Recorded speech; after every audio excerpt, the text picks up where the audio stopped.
Olá pessoal, bom dia, tudo bem? Bom dia Bruno, bom dia Flávia, bom dia Manu, tudo bem? Começando aqui mais uma edição da coluna Corações e Mentes aqui na Rádio Mix, no Jornal da Mix, trazendo para você sempre assuntos malucos, interessantes e curiosos aqui na nossa coluna Corações e Mentes. Bom, hoje a gente vai falar um pouquinho sobre este nosso aparelho que estamos vos falando aqui.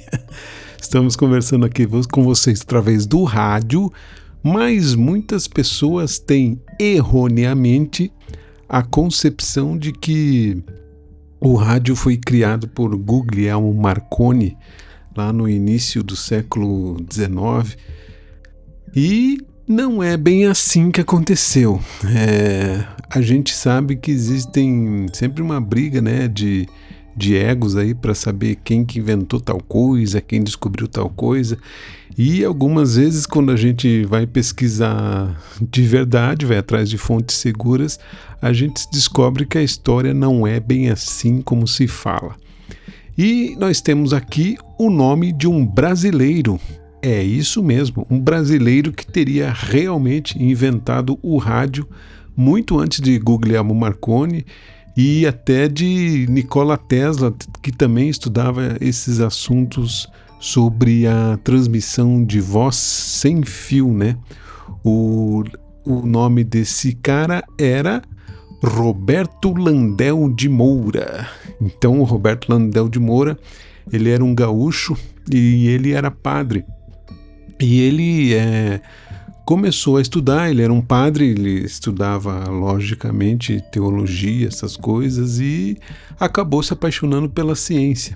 E foi atrás de assuntos que relacionavam a aparelhos ou informações de transmissões sem fio.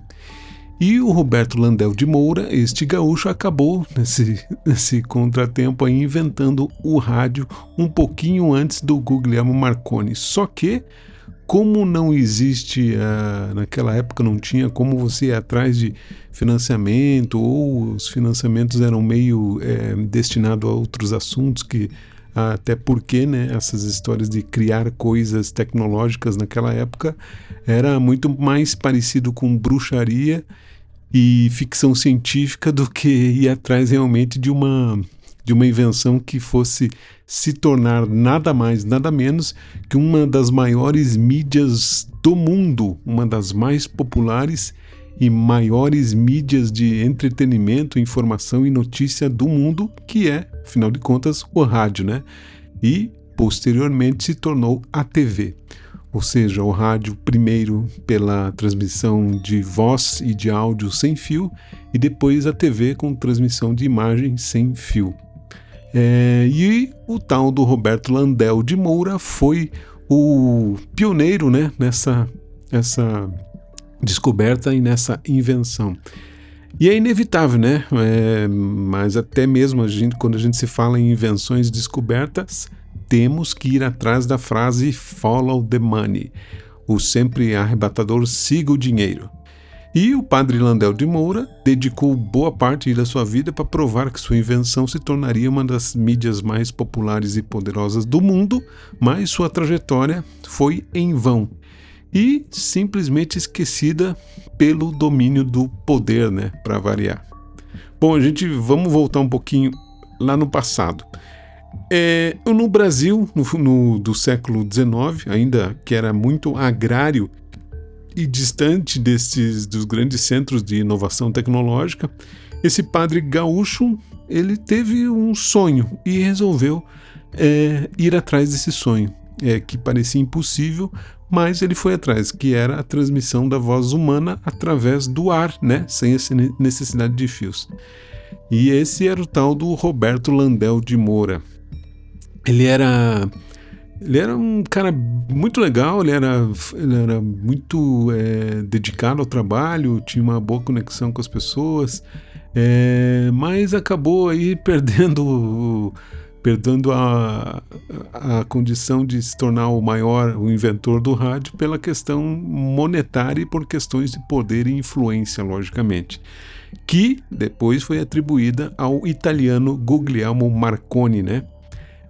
Porém, documentos e relatos históricos mais robustos realmente apontam o Landel de Moura, que não apenas concebeu, mas sim ele demonstrou publicamente a transmissão de voz por ondas eletromagnéticas anos antes do Guglielmo Marconi. Bom, o Landel de Moura, ele nasceu em Porto Alegre lá em 1861 e demonstrou desde cedo que ele tinha essa mente inquieta, né? Ele era um gênio, né? Ele tinha um cérebro brilhante e ele se dividia ali entre a vocação religiosa e essa paixão pela ciência que ele tinha, né? Ele foi ordenado em 1886 lá em Roma e ele aprofundou os seus conhecimentos aí na física e na eletricidade. Daí, quando ele voltou aqui para o Brasil, ele foi morar em Campinas e daí começou a trabalhar mais profundamente sobre essas questões da invenção do rádio, né? Bom, a gente, no entanto, essa versão é meio incompleta sobre essa narrativa que ignora a saga desse padre cientista, né, e coloca o Guglielmo Marconi como inventor do rádio. O Landel de Moura era um cara totalmente isolado, né, um isolamento quase total, mas ele realizou essa transmissão de voz sem fio antes do Guglielmo Marconi, e é quase como aquela historinha, né? Aquela briga de historinha, sempre tem aquela briga, a mesma briga, né? Pela invenção do avião que aconteceu entre Santos Dumont e os irmãos Wright, né? Santos Dumont aqui no Brasil dizendo que inventou o avião e os irmãos Wright lá nos Estados Unidos dizendo que foi eles. Que eu me lembre, o Santos Dumont foi o cara que conseguiu primeiro levantar o avião, né? Não que os irmãos Wright não tinham conseguido fazer a criação estrutural ali do avião, mas foi o Santos Dumont que conseguiu levantar, né, o avião antes que os irmãos Wright, né? Então acho que por isso que sempre existe essa briga aí. Talvez um tenha conseguido estruturar o avião antes do outro, mas sempre existe essa briguinha entre eles, né, entre os irmãos Wright e o Santos Dumont sobre a questão do avião. E não fica diferente da questão aqui do Guglielmo Marconi e o Landel de Moura como inventor do rádio, né? Então essa questão é que foi ali perto do final da década de 1890 ali, enquanto ali o Landel de Moura conduzia os experimentos deles, revolucionários, né, e totalmente uma ficção científica da época, lá em Campinas, São Paulo, ele enfrentava muitas questões de desconfiança, de bruxaria, né, e de ficção científica, como a gente já falou, só que do outro lado, Guglielmo Marconi operava em uma realidade totalmente diferente, né. Marconi era muito talentoso e era um empreendedor, isso que ajudou também o Marconi, né? Ele entendeu desde cedo que sua invenção precisava de mais validação científica e precisava de um poder de mercado, né? E ele achou esse poder de mercado. Então, lá por 1897, Marconi ele se focou, né, nessa aplicação comercial dessa invenção dele. E as primeiras coisas que ele inventou antes da questão do rádio foi a telegrafia e a transmissão do código Morse, né? Que já era um passo tecnologicamente menos ambicioso que a transmissão de voz de Landel, mas muito mais lucrativo e fácil de vender para o padrão de indústrias e governos, né? Então era mais fácil vender essas questões da telegrafia e da transmissão do código Morse.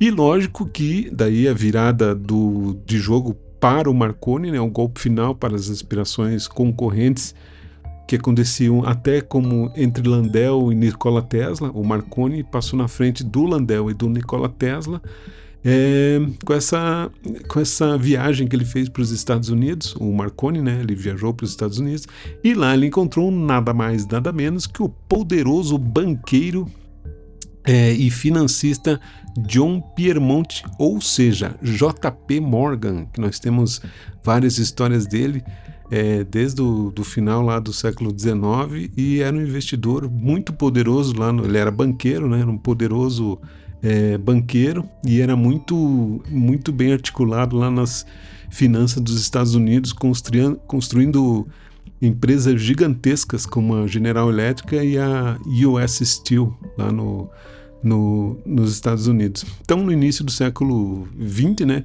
o Morgan viu essa questão da comunicação sem fio como a próxima fronteira a ser dominada. E, lógico, como empreendedor, ele percebeu que isso teria bons lucros, né? E, obviamente, ele viu em Marconi uma opção e, logicamente, eles se uniram e, logicamente, lucros garantidos, né? Então, o objetivo de Morgan era construir, né, esse império de comunicações, meio que um monopólio global ali, sobre a questão das ondas do rádio.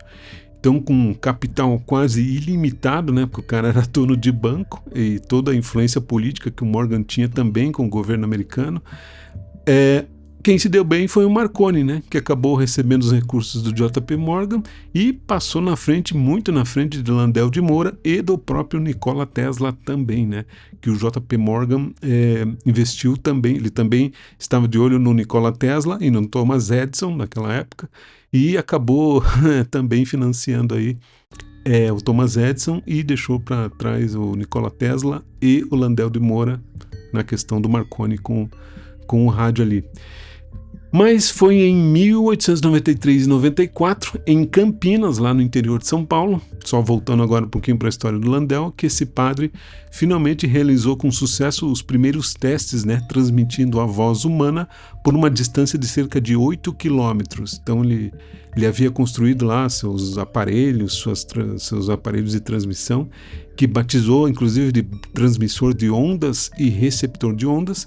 E esse feito, né, foi revolucionário. Então, ele estava assim, na prática, inventando o rádio e o telefone sem fio simultaneamente. Então, Landel foi pioneiro nessa questão e merece os méritos com certeza, né? E, bom, apesar da magnitude aí da sua descoberta, a reação inicial foi da mesma coisa, medo de praxe, né, da desconfiança, de hostilidade. Então, muitos viam esses experimentos como bruxaria ou coisa do demônio, ou também, como a gente já falou, muita ficção científica, até porque ele era um ser do clero, né? Então, parecia por isso que chamavam que era uma coisa do demônio, essa transmissão de rádio, transmissão de voz sem fio, que, no final das contas, acabou virando o rádio. Ele estava tão determinado a provar o valor da sua invenção que o Landel buscou o apoio do governo brasileiro, mas não deu muito certo. Em 1900 ele obteve até a patente, uma patente lá com o número da sua invenção, que descrevia que era um aparelho destinado à transmissão de fonética à distância, com ou sem fio através do espaço, da terra e da água. Então essa era a primeira patente de um sistema de transmissão de voz sem fio do mundo. E isso se deu, essa patente foi dada a Landel de Moura. Então era a primeira patente de sistema de transmissão de voz sem fio do mundo. Olha só que incrível, né? E o Landel de Moura, no final das contas, acabou sendo esquecido. Ele até foi lá para os Estados Unidos mostrar a patente que ele havia conseguido.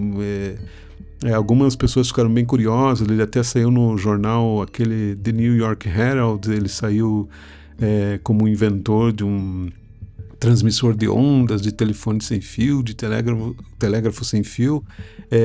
Ele chegou até a obter as patentes norte-americanas desses aparelhos, mas não deu muito resultado. Ele acabou voltando para o Brasil de mãos vazias, meio frustrado com essas questões, mas não se sentiu derrotado, né?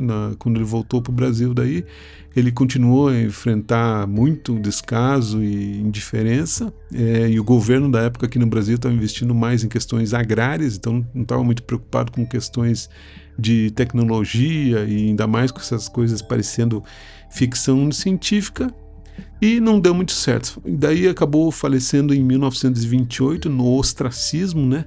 E por décadas assim a sua história ficou só em alguns cantinhos de rodapé do livro e não deram muita bola para ele. E foi agora no final do século XX que alguns pesquisadores e entusiastas de rádio, né, começaram a resgatar a memória e revelaram para o Brasil e ao mundo a história desse verdadeiro pai do rádio.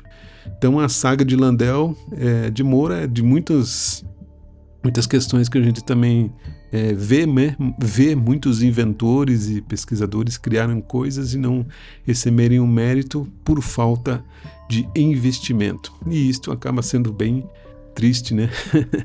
Mas é aquela questão, follow the money, siga o dinheiro, que você vai saber por onde as coisas acontecem em todas as questões do mundo, não só aqui nas invenções do Landel de Moura, mas de tudo que é inventado no mundo e todo esse sistema que nos cuida, ok? Muito bem, se você gosta dessas informações, obrigado por você estar aqui com a gente, obrigado por você ouvir aqui o Jornal da Mix na coluna Corações e Mentes, a gente sempre está por aqui. E se você quiser mais informações, siga lá os nossos estudos.quantumdocs.space e também nas nossas redes sociais, a maioria delas é @quantumdocs, docs com X. Ok?